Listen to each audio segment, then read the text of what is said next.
discussion forward. Thank you so much.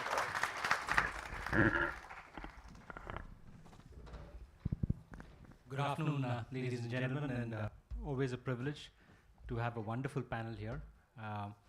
So maybe I'll kick off first with you, Arundhati, to start with.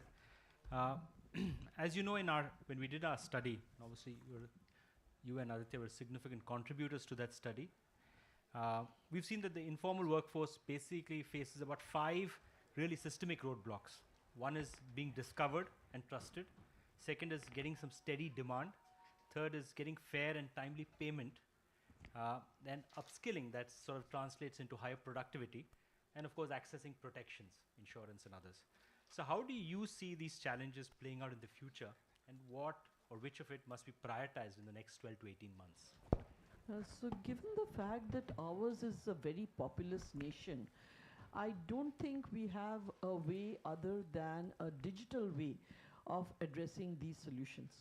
In the sense that you might have a worker, say a person who works as a plumber, who might be really, really good at his job, and there might be very good opportunities in his village or in the village next to his, but he has no idea that it exists.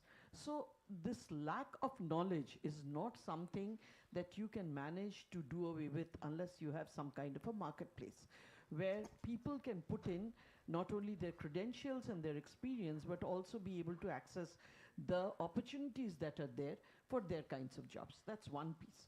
The second piece is that unless and until we put all of these people together, we would also not understand what is the upskilling that is required for such people. Because more and more as days go by, we are realizing that everything is changing. All of the technology is changing. And the change in technology is such that requires people to be further upskilled. Now, how do you get that upskilling? How do you ensure that you have a verifiable certification that you have gone through that upskilling? Again, you have got to come back to the digital area. Third is regarding getting payment on time, as you said. This is something, by the way, which is a very big problem across India. And it does not only impact your the blue-collared workers, it impacts even the MSMEs and the SMEs. And sadly enough, I would say it is the big corporates that are the worst at this, including the government. Means I cannot not include the government over there, because getting payments on time in India is something that is not considered to be at all important. It is one of the things that you do last. You have to do it, so you do it at some point of time. And this is not something that speaks well for us as a country. It really adds to the difficulty in doing business, because you're not funding people the moment that they need to be funded in. And there has to be an accountability for all of this, which unless if you use a digital platform, there is no footprint. There is no footprint about the delays that are taking place unless you put a digital platform to this. So I think, in the report that we put out together, and I think there were other people, especially your people, Deloitte people, who did a lot of work on this, who actually suggested a platform where all of these things could be comprehensively addressed. Now, I was just asking Romil before coming in over here that India is great at putting out fantastic reports. At the end of the reports, who is charged with the execution? Who is really accountable? That if it doesn't get executed, there is a downside to it. We have no such, downsides. We have suggestions, we have reports, and then we don't have a person who's charged with the execution. I think it's time for all of us to understand that reports are great, suggestions are fantastic, but there has to be an authority that will take charge of this, will run with it, and be accountable for actually implementing it, because there are some really, really good suggestions over there that need to be implemented.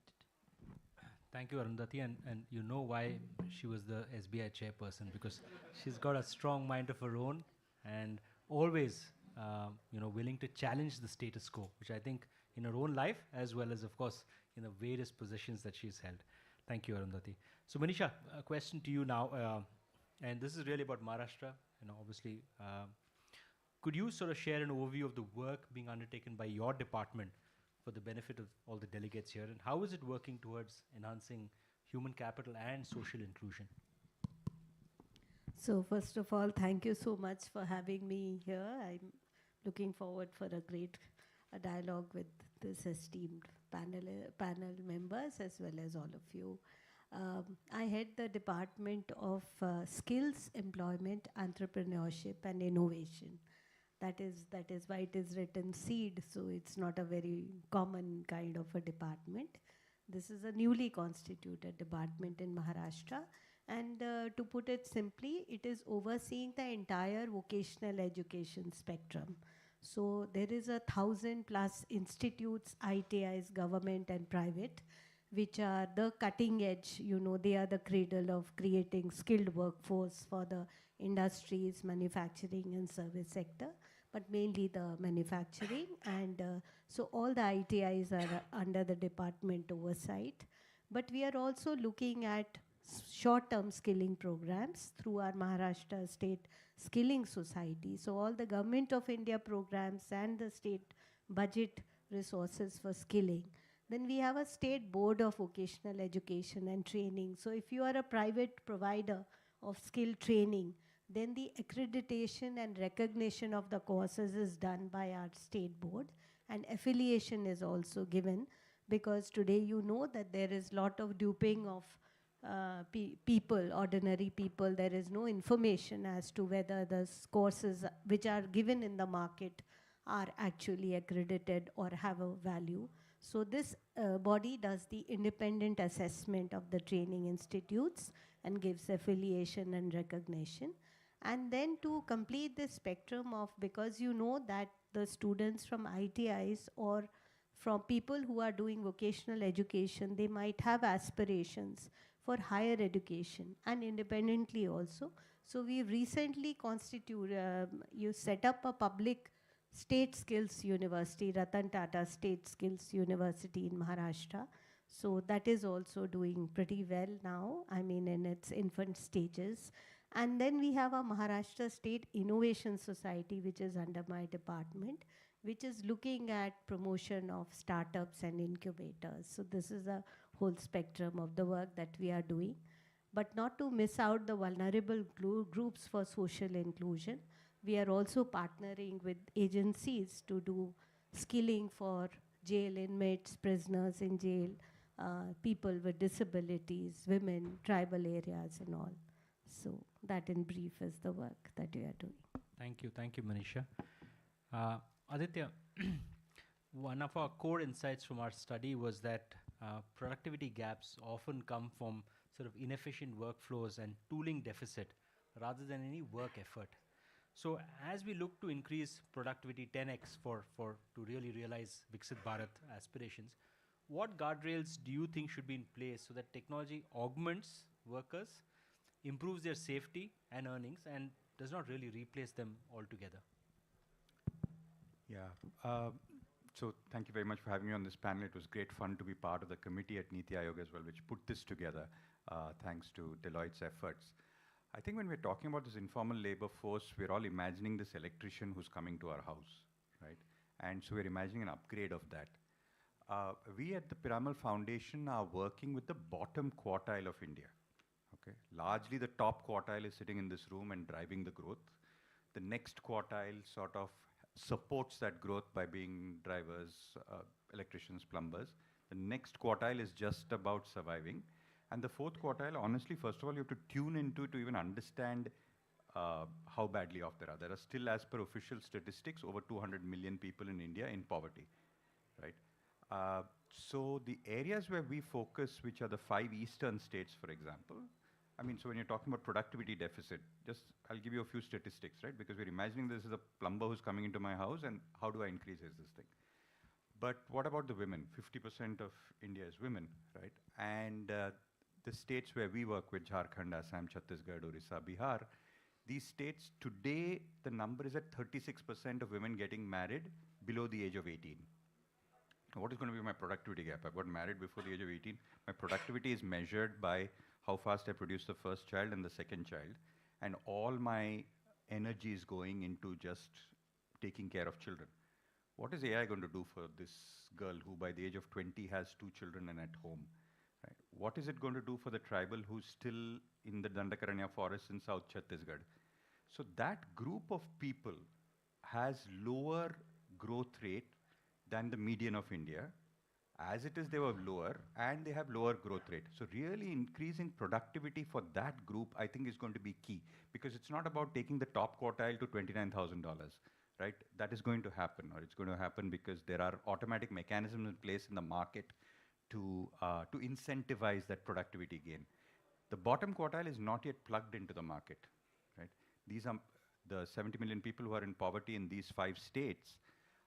Out of them, the statistic is not having 40% of those families don't have even one person who has had 6 years of education in the family. 6 years, we're not talking about 10th standard. So a lot of our programs are designed on, okay, 10th standard kiya, uske baad you're going to do ITI, you're going to do this thing. So this bottom quartile really needs, I think productivity gains are going to come by us understanding why the bottom quartile is not involved in the market, and what do we need to do 3 times, 4 times as hard so that they're not pulling the median of India down. I mean, and as consultants, when we look at these reports, and I can tell you from the Niti one was, I think these kind of inputs, because it's very easy sometimes just to be far off and sort of give recommendation, but when you realize the nitty-gritties as well, I think you realize that there have to be different solutions, and I think this report was where really different sets of people came together to contribute. Arundhati, back to you in terms of, we created this persona-led, the carpenter, the cultivator, and we chose this because challenges differ, right? So cultivators face sort of volatility and information gaps, artisan face sort of market access, middleman dependence, textile workers face skills and technology gaps, and trade workers, of course, face income insecurity, migration, of course, pressures as well. So how do you balance a centralized approach while ensuring each person's unique challenge are solved for? So basically, again, there cannot be a cookie cutter solution to all of this. Because the persuasions are so different, the challenges are so different, you necessarily need to solve for people in different ways. There are certain fundamental issues that bother all of these, whether it's issue of access, issue of health, issue of basic understanding and literacy. These are all basic issues that need to get fixed at a very low level, in the sense at a very early level in their lives. But if you are looking beyond that, and if you are looking at vertical wise the different kinds of people and the different ecosystems that they work for, you necessarily will have to come up with different solutions. And again, here I think this is where the stakeholder, which is the major stakeholder, which is the government has a role to play, because it is the government that is going to enable the ecosystem to help these people to grow. For them to grow on their own, like was being said by him, the upper quartile people can help themselves. The people who are absolutely at the lower quartile, they actually need help. And I remember one incident where, we used to run this Youth for India program in State Bank of India, where we had people taking a gap year, coming and serving in the villages. Now, one such guy was serving in one of these villages of Dang tribals who work with bamboo. And he discovered that the equipments that they were working the bamboo with were basically Stone Age equipments, literally Stone Age equipments. Now, just by changing the nature of the equipments that they were working with, and again, nothing very fancy, nothing with technology or AI, but just changing those equipments improved the quality of the product so much that it had a much better purchase in the market. So, solutions may be something that's very simple, but it is something that has to be innovated there by actually getting knowledge of what really is holding them back. So I think, again, this is something that needs a lot of work, and it needs a lot of work by people at that place, which again has to be partly the government. And in fact, the platform that the committee recommended, in some sense, was to also help to Uberize, to create demand, to also build skills also. So as long as you have a simple phone, you could actually use it. So I think that was actually done as well. So Manisha, coming to the sort of the startup ecosystem, and and obviously Maharashtra has been doing phenomenally well in the startup ecosystem. So could you share how you're driving societal impact through this startup ecosystem? I think honestly, startup ecosystem is something that is organically grown, and government should not be taken too much credit. I was just sharing with Arundhati ji with you before, and we were entering that, some things are on autopilot and government should just catalyze or facilitate and not obstruct the growth. I think that is. But nevertheless, I would like to say that we have been trying from the government, Maharashtra government side, to really kind of catalyze this ecosystem which is there in Maharashtra. Maharashtra has 35,000, nearly 35,000 startups currently registered by DPIIT, and it is the leading state. And some of the things that we have been doing actually is to create this, get this culture penetrated across the state. Initially, we saw that their startups were primarily centered around Mumbai because of the ecosystem and Pune. But today, I'm happy to share that every district in Maharashtra, including Gadchiroli, has minimum of 25 startups registered. So can you imagine that? So we've tried to do it through multiple ways, like having hackathons, grand challenges, startup yatras, involving the college students and the rural areas as much, creating district level committees, led by collector, but having an entire ecosystem of stakeholders, including principals, ITIs, the district industries officers, the MSME clusters. Then we also give some support of financial, because not all startups are capable of prototyping and then, getting the quality testing done. So we do some reimbursement for IPR, for domestic patents or, international patents. We are helping them to obtain quality testing and certification. But a very unique experiment that we have done, I think, and which we can, take genuine credit of, is our very unique program called Startup Week. We invite startups from across the country. We get nearly close to 3,000 entries every year.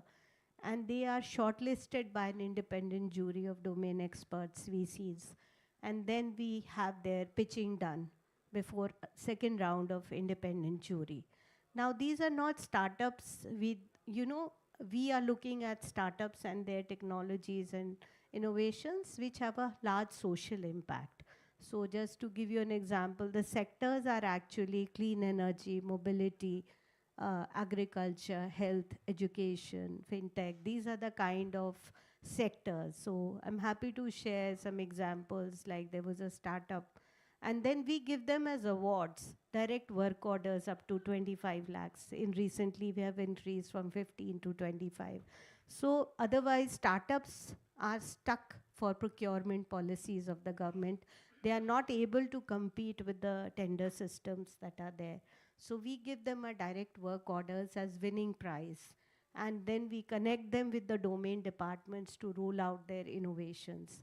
And that has been very helpful for our startups to gain visibility and even gain international, markets and investors. So some of our startups have really grown up, like there's Sagar Defense.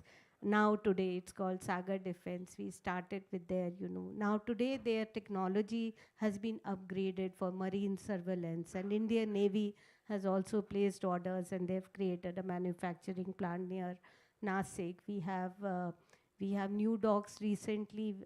It was our winner from IIT and other people who have created a very beautiful, home diagnostic app.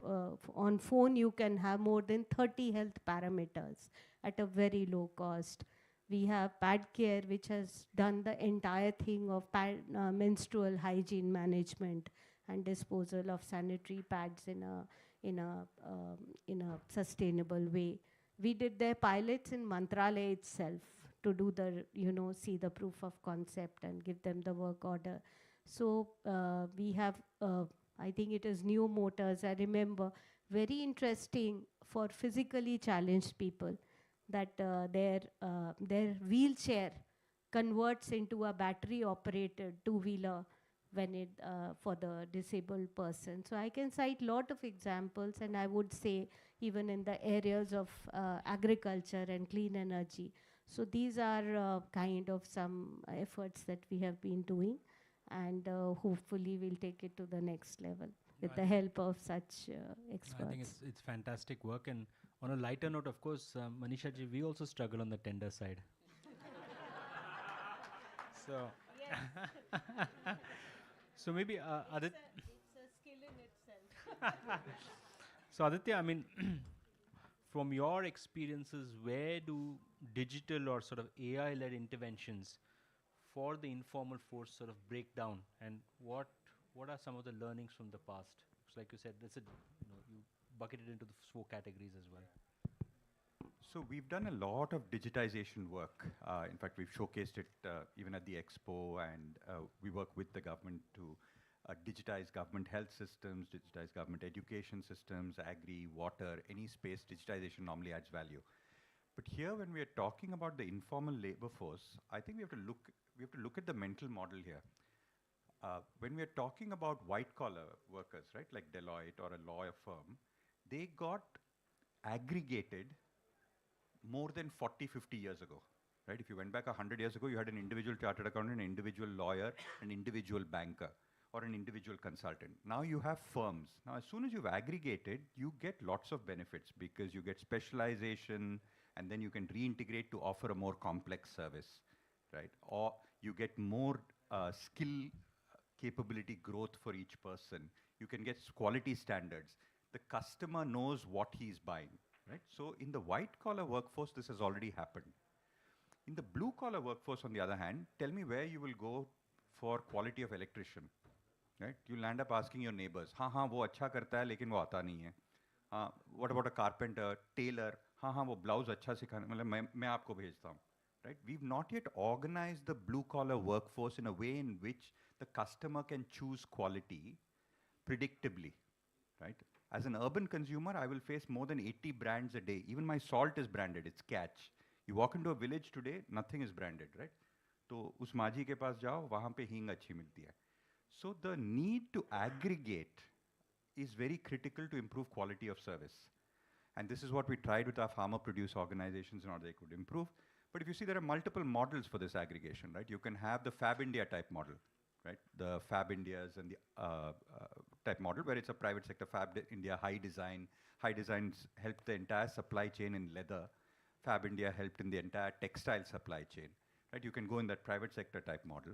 The second model is that you can actually go in the Amul and the Seva model, which the firm itself is owned by the farmers. Today, when I buy Amul milk, 90% of what I pay goes back to the farmer, right? When you buy Nestle milk, it doesn't go back to the farmer. So when you buy Seva, when you buy Lijjat Papad, 90% is going back to the last person because it's organized as a cooperative.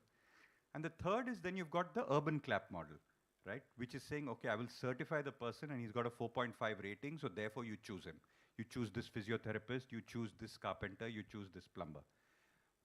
All these are aggregating in different ways and distributing incentives in different ways. I think unless we think of, but for the artisan who's 45 years old and doing a traditional kalamkari, you're expecting that someone's going to come and choose this particular piece without having branded that as a whole. I think actually his productivity is quite high. The problem is his realizations are not that high. What he's able to realize from the market is not as great as the actual craft. His actual understanding of where the design market is going in Paris or in New York or in Delhi is not as high in order to adapt his designs. And so the constraints, I think, is about aggregation of these workers, which is why I think the government's main program of NRLM, the National Rural Livelihood Mission, and the SRLM, which is of course very, very powerful in Maharashtra, Bihar, I think is extremely critical for aggregating workers at various levels in order that then you can improve quality, deploy technology, create incentives, create a common expectation of quality. Because otherwise, as a consumer, I'm not going to be willing to pay unless I'm sure of a certain quality level. So I have a last question to each of you. So what I'll request is maybe just a minute or two, quick one. So Arundhati, as part of the study, if you remember, we met about 70 personas. We had 70 stories, we had 70 different aspirations, but they all represent a 490 million workforce, 90% of the country's workforce. These are numbers, I believe, these are numbers, but I believe the stories matter actually more. And as a reflection, if you could share a persona which stuck with you the most during our exercise. Well, one of the personas I think that stuck with me quite a lot was the hospitality sector. Now, that's a sector that's doing really well across India and across the world. And yet, it's a sector where we really haven't done anything very much, especially for the segment that is below the tier 1 cities.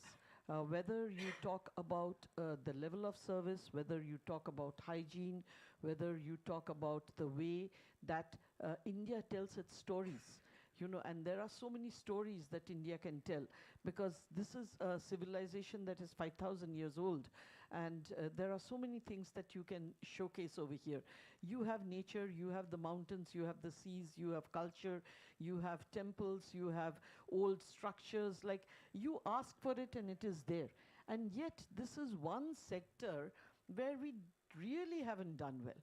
And it's very difficult to understand why. People in countries with far, far less are doing much, much better.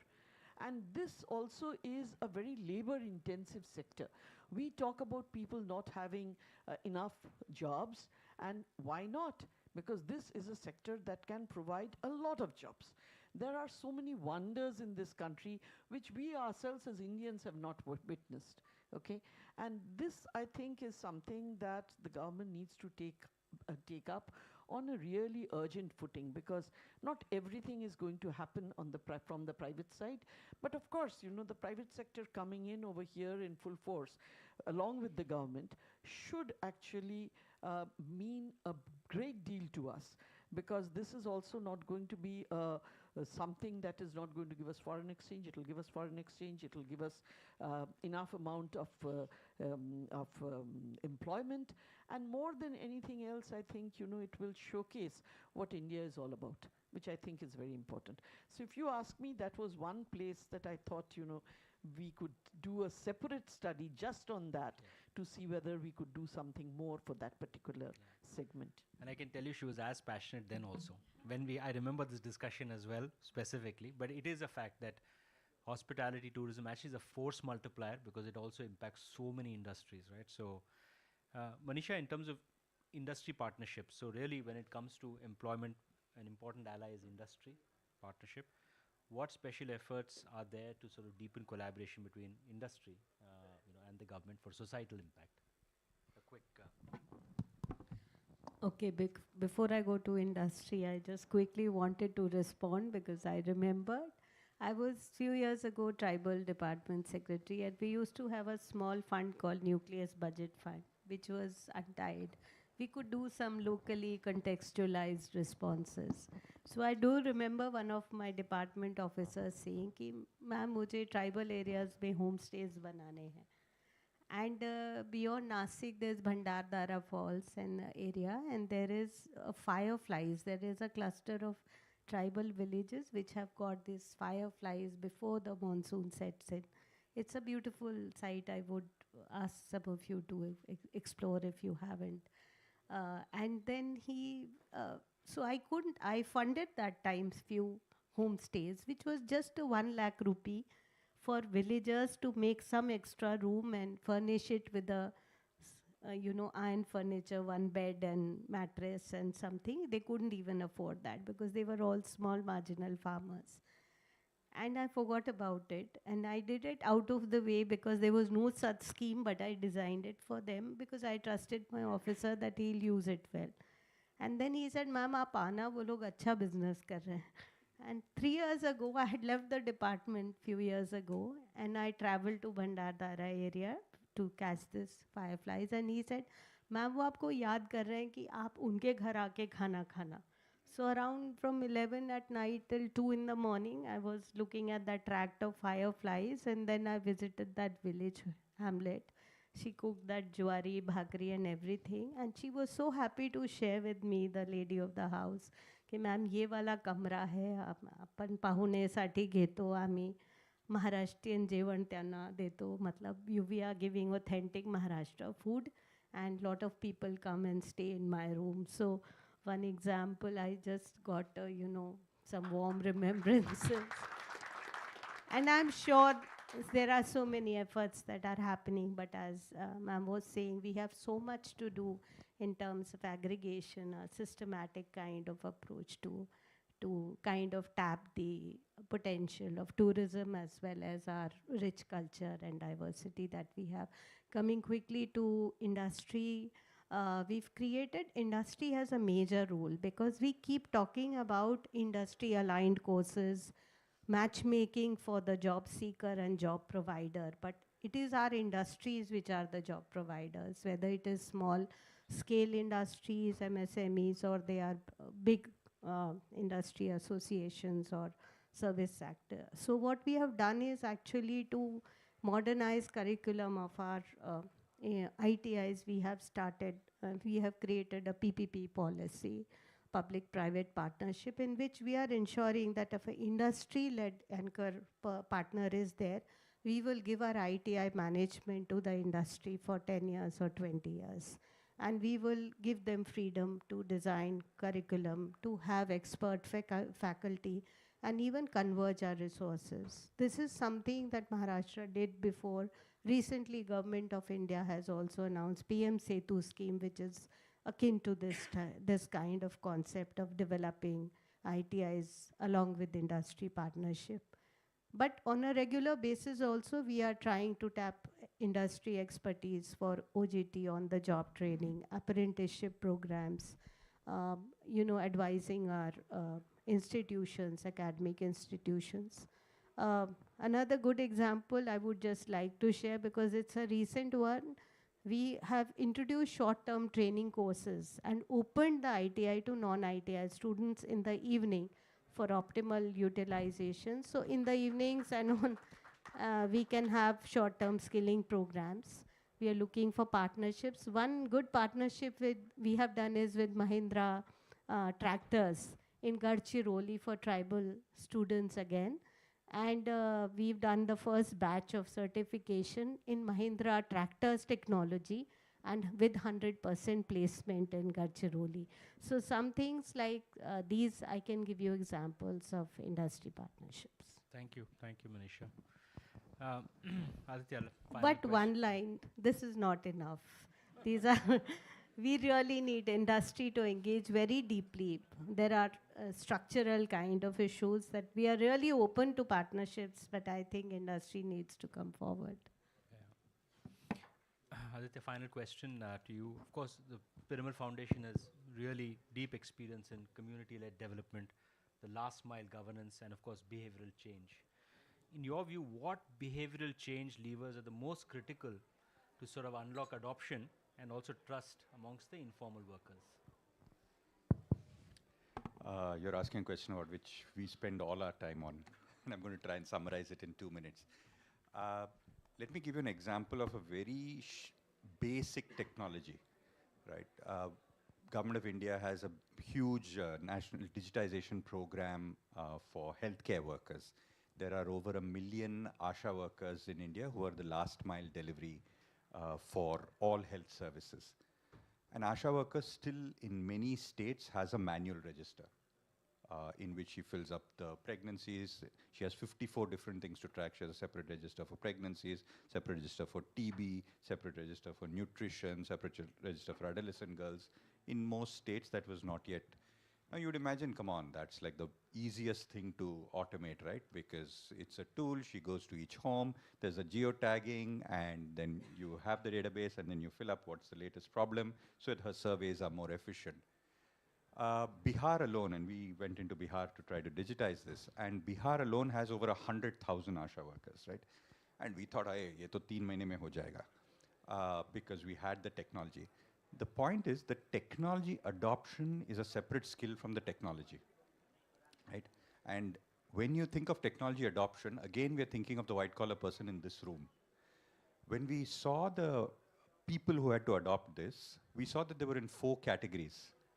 Category 1 is people who are over 50, okay, and have never used any technology. She's not even used a dumb phone. Now suddenly you're asking her on the smartphone to collect her wage. She's saying, "Bitiya ko de do, wo kar degi." Okay? So we have to remember that there are people who are 50 to 75 and they're in the government workforce as ASHA workers, right? So there's a people who don't even have dumb phone. That's about a quartile. The second quartile is people who still have a dumb phone and not a smartphone. So they use it for call. Call ke alawa, not even SMS. You use it for call and you use it for emergency. You're not using it for work. You're not used to how will you use it for work? When I press here, what happens? Where does it go? How does that data come back here? Who's looking at it? These are all the questions going in their mind because which is saying, वहाँ पे नहीं बताएंगे, आपको आके office में बता देते हैं. यहाँ पे भी जब मैं लिखता हूँ, तो पता तो चलता है कि ये रजिस्टर मेरे पास है. यहाँ पे लिख दिया तो होगा नहीं तो फिर बाद में अफसर पूछेंगे मुझे. So there is a huge fear of this technology adoption. Then there's a third quartile which has smartphones but is not used to using it for business, right? That is used for, you know, my son watches YouTube, I have Prime Video, all those sort of things. But using it for business, business means whatever work I'm doing, you're not used to because गाँव में वैसा होता नहीं. And then the top one is typically younger people who are, you know, young ASHA workers from 25 to 35 who have a smartphone, who are going out, who are also selling something on the side, also running some side business. They're really smart. So the adoption depends on the profile of the workers inside and how far they have adopted. And typically we design one-size-fits-all type programs. And there's a group of people who already knew how to do it, and there's a group of people who's never going to do it. And I think this is very critical to really imagine that there is not one India, there are at least 4 Indias on any dimension. And to first understand that and then tailor our programs to that, I think all adoption can happen. Yeah, thank you. I think this is, you can see the wealth of experience, the depth of knowledge, and the willingness to work. You can clearly see from industry, from the development sector, from the government. So I think sometimes we feel a bit disheartened but whenever we hear stories and if we see leaders like this, that India is in good hands. So thank you everyone for such a wonderful panel. Thank you for your time. Thank you.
आंधी आए तो पर्वत बन जाऊंगा, आग लगे तो दरिया बन जाऊंगा, भूख लगे तो रोटी बन जाऊंगी। ये कर पाएंगे क्या?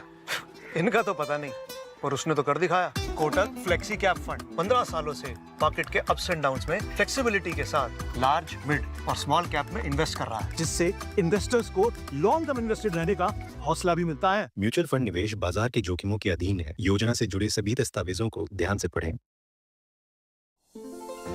कभी आपने मीठा ग्लेशियर देखा है जहाँ टप टप रबड़ी टपकती है, केसर और पिस्ता के ओले गिरते हैं, क्रंची आमंड्स और चॉप्ड पिस्ताशियोज स्कीइंग करते हुए आपके पास आके मेल्ट हो जाते हैं। वैसे ही जैसे आपसे मिलने आई सिस्टर की बेस्ट फ्रेंड मेल्ट हो गई आप पे, तो ऐसे ही बहाने से मिलते रहिए, क्योंकि मिलने की भूख अच्छी भूख है।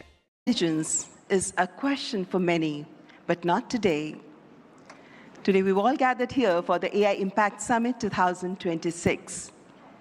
Namaskar, distinguished guests, excellencies, ladies and gentlemen. On behalf of the government and the people of India, it is my profound honor to welcome you all to AI Impact Summit 2026. I respectfully welcome the Honorable Prime Minister of India, Shri Narendra Modi ji, whose visionary leadership has positioned India at the forefront of digital transformation and responsible AI innovation.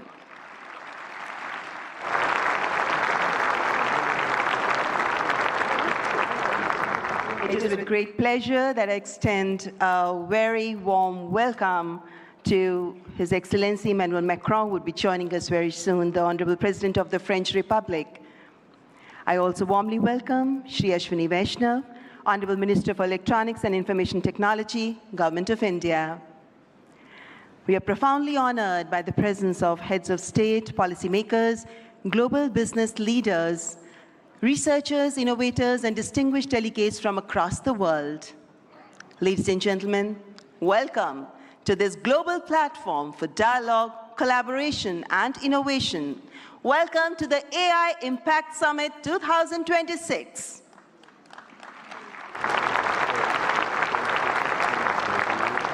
Distinguished guests, when a nation's resolve aligns with humanity's aspirations, technology becomes more than an instrument. It becomes a defining force of our time, where once the pen shaped revolutions, today, code is shaping the future. Inspired by the visionary leadership of the Honorable Prime Minister, this grand confluence of artificial intelligence is being guided by a confident and self-reliant India, where data is not merely numbers, but the heartbeat of the aspirations of millions, where our goal is not competition through technology, but building bridges of harmony across humanity. We now present a short film on the AI Impact Summit 2026. Thousands of years ago, when power was measured by conquest, Bharat measured it by understanding. Stone rose into temples as disciplined geometry. Cities were planned as living systems. It was here that the void was given a name. Shunya, the zero. Before medicine became a science, life was understood as a system. The body learned stillness through yoga. The mind learned clarity.